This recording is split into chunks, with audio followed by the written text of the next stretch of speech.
Do you want to know how you can log into your Iqor Payroll account? If yes, then this video is for you. Hello and welcome to How to Log In. It's your host back again with yet another interesting tutorial video. In this video, I'm going to teach you how you can log into your Iqor Payroll account. Go ahead and search for Iqor or Iqor Payroll login and then click on the first link which appears on your screen. You can see that it will take you to the site and you can write down your email address in this box over here. After you write down your email address in this box over here, make sure you check it and make sure that it is connected with your Iqor account, and then write down your password in this box over here.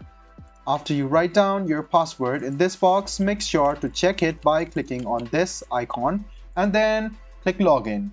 This way, you can successfully log into your Iqor Payroll account. If you have any confusion about your password and have forgotten your password, this is the link for you to recover your password.